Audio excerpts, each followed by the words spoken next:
Assalamualaikum warahmatullahi wabarakatuh. Selamat pagi dan salam sejahtera untuk kita semua. Gimana kabarnya Bapak Ibu sekalian?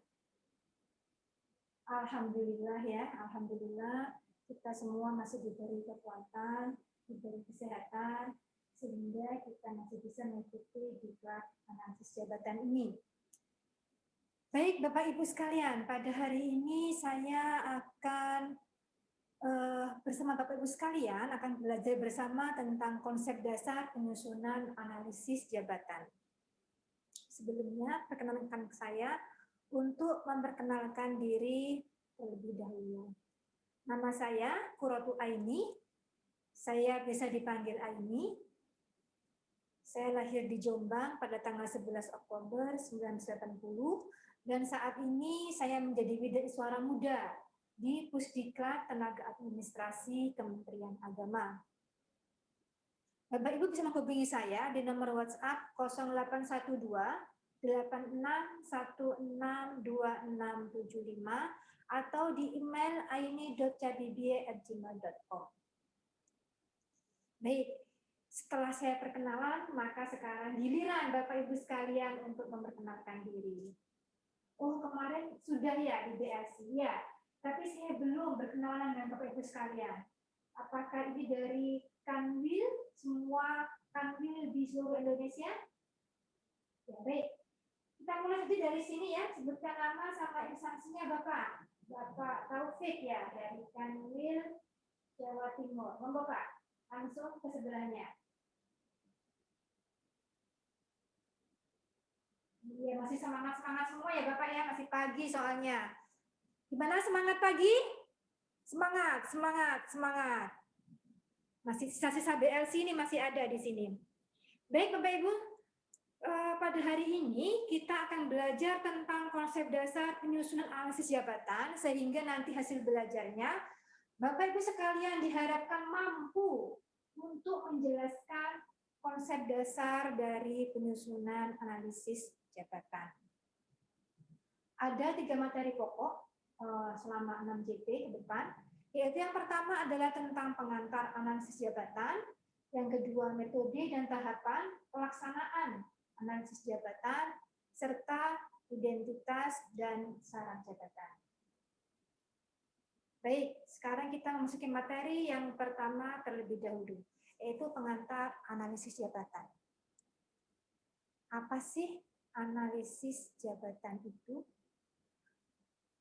Ada yang bisa membantu saya mungkin? Apa sih yang disebut, apa sih analisis jabatan itu? Dari mana Ibu? Oh, Bu Made dari Denpasar. Baik, gimana Ibu? Ya, betul sekali. Ada yang bisa menambahkan? Baik, Bapak. Dari mana, Bapak? Papua. Baik, silakan, Bapak. Ya, tadi teman-teman sudah menguraikan dengan baik sekali apa yang disebut dengan analisis jabatan, yaitu merupakan suatu proses pengumpulan, kemudian pencatatan, pengolahan, dan penyusunan data jabatan untuk menjadi suatu informasi jabatan. Apa ini nanti akan kita pelajari pada tahapan-tahapan analisis jabatan ya. Nah, sekarang kenapa kita harus melakukan analisis jabatan ini? Mari kita berdiskusi dalam kelompok ya. Saya bagi dalam 5 kelompok, satu kelompok ada 6 orang, 1, 2, 3, 4, 5, 6, kelompok pertama, 1, 2, 3, 4, 5, 6, kelompok kedua, 1, 2, 3, 4, 5, 6, kelompok ketiga, dan seterusnya. Bapak Ibu memberikan 10 menit untuk mendiskusikan dengan teman-teman di samping kanan kirinya tentang kenapa analisis jabatan itu penting untuk dilakukan. Baik, silakan Bapak. Dari kelompok 1 silakan. Sedang mau mewakili? Ya Pak, di tempat saja Pak. Silakan Pak. Oke. Jadi untuk perekrutan pegawai ya. Ya, baik dari kelompok 2 mungkin.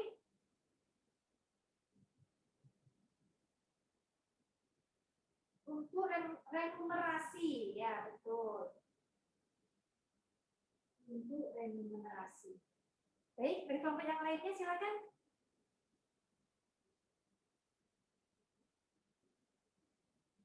Penentuan formasi jabatan. Oke. Bagus sekali ya, tadi Bapak Ibu sekalian sudah mendiskusikan dengan baik dalam kelompoknya tentang mengapa anas jabatan itu penting untuk dilakukan. Kalau dilihat dari Permenpan RB, maka dasarnya itu adalah dari Undang-Undang Republik Indonesia Nomor 5 Tahun 2014, yaitu bahwa setiap instansi pemerintah wajib untuk menyusun analisis jabatan dan analisis beban kinerja guna menyusun kebutuhan, jumlah, serta jenis jabatan dari PNS dan PPK. Iya, betul sekali Pak. Jadi memang mungkin dulu pemerintah kalau merekrut pegawai itu tidak terlalu spesifik ya syarat-syaratnya menjadi pelaksana seperti itu. Jadi tidak ada keterampilan khusus yang diminta. Itu berbeda dengan laksa tahun perekrutan CPNS tahun 2020 ataupun 2021 yang sudah sangat spesifik menyebutkan penempatannya. Dan saya kira itu adalah hasil daripada ANJAP dan ABK yang telah dilakukan sebelumnya. Nah,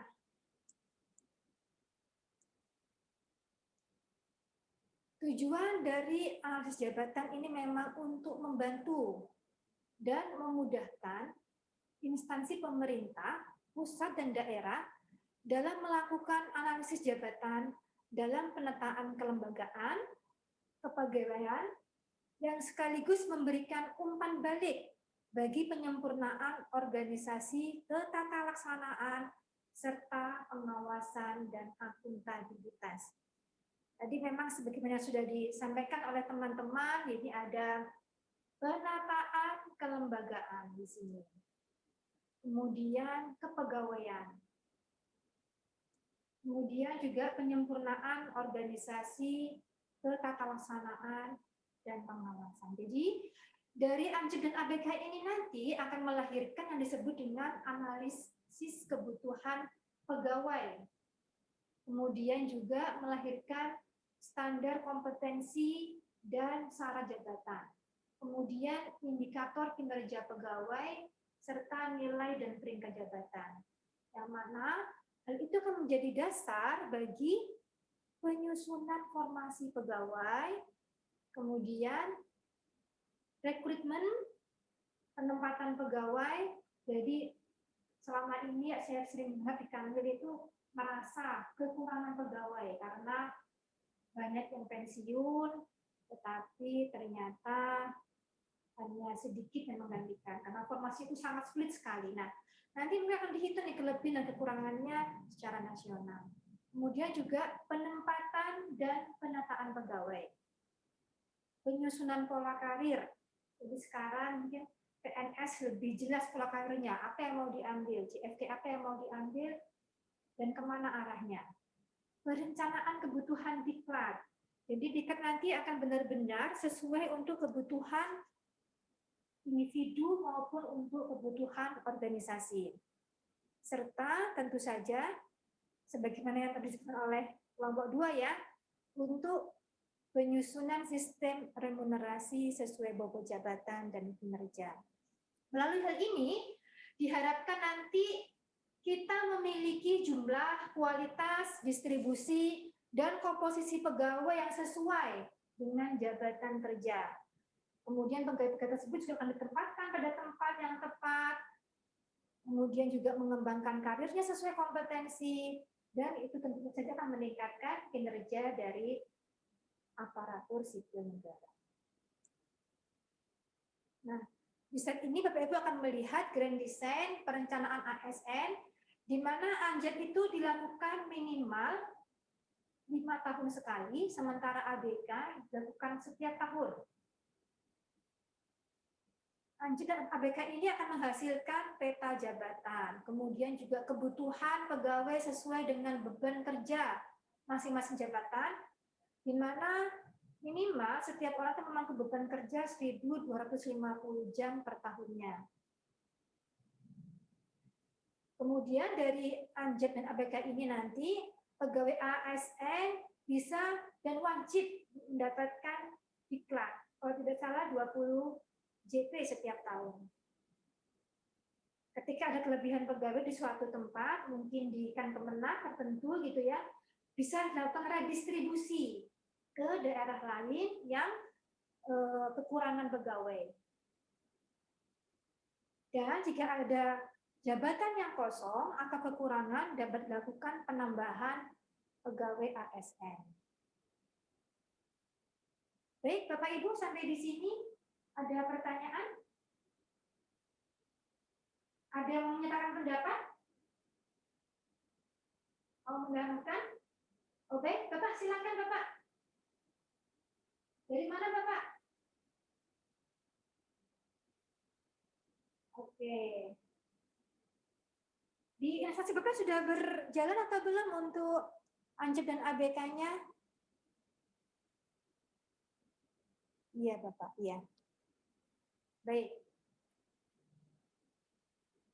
Baik Bapak Ibu sekalian, demikian untuk sesi pertama pada materi konsep dasar analisis jabatan.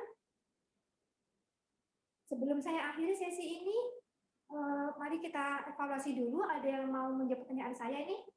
Apa yang dimaksud dengan analisis jabatan itu dan apa manfaatnya? Ayo cepat-cepatan dapatkan hadiah. 1 buah flash disk. Baik, dari mana Bapak? Dari Manado. Ya, silakan Pak.